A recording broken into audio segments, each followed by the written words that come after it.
Next question देखते हैं, which of the following is not added to the glomerular filtrate by tubular secretion.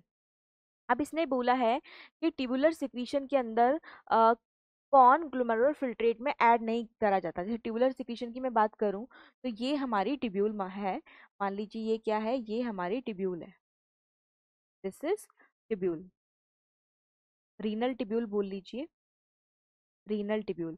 और यहाँ से हमारी जा रही है blood capillary, this is our blood capillary.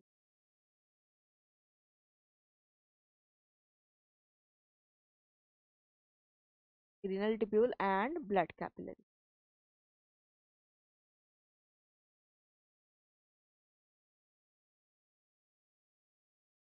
ठीक है। अब ब्लड कैपिलरी की यदि हम बात करें, कलर फिल कर देते हैं, ठीक है। तो यदि कोई सब्सटेंस ऐसे जा रहा है इस तरीके से, और कोई सब्सटेंस ऐसे जा रहा है, ठीक है, तो हम क्या बोलेंगे, जो ब्लड कैपिलरी से रीनल ट्यूब्यूल में जा रहा है इस प्रोसेस को आप बोलते हैं सिक्रीशन, ट्यूबुलर सिक्रीशन। और जो ट्यूब्यूल से ब्लड की तरफ आ रहा है तो इस प्रोसेस को आप बोलते हैं रीअब्जॉर्प्शन।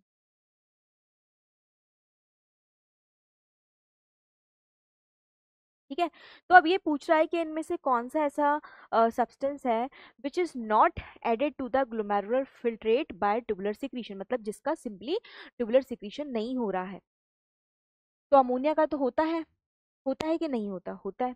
यूरिक एसिड का भी होता है, ये मेटाबॉलिक वेस्ट है, नाइट्रोजनस वेस्ट है, तो इसका होगा, यूरिक एसिड का होता है। अमोनिया है तो अमोनिया का भी सिक्रीशन होता है, ये भी वेस्ट है ना, पीएच बैलेंस करने के लिए इसका सिक्रीशन करना पड़ता है और करता भी है। H प्लस अमोनिया, इन सब का तो एनसीईआरटी ने मेंशनिंग कर रखी है कि इन सब का जो सिक्रीशन है वो पीसीटी से होता है, डीसीटी से होता है, कलेक्टिंग टिब्यूल से होता है।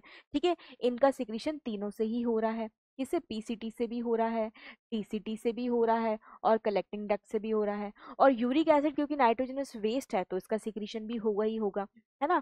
अब बात करते हैं सोडियम की। सोडियम ही ऐसा है जिसका ऑलमोस्ट कंप्लीटली रीएब्जॉर्प्शन हो जाता है, तो सोडियम का सिक्रीशन नहीं होता है। ठीक है। सोडियम का क्या बोल रहे हैं हम, सोडियम जो है नॉर्मली वो ग्लोमेरुलर फिल्ट्रेट में सिक्रीट नहीं करा जाता, तो सोडियम ही आंसर हो जाएगा। और देखते ही टिक करने वाला क्वेश्चन था सी कैटेगरी।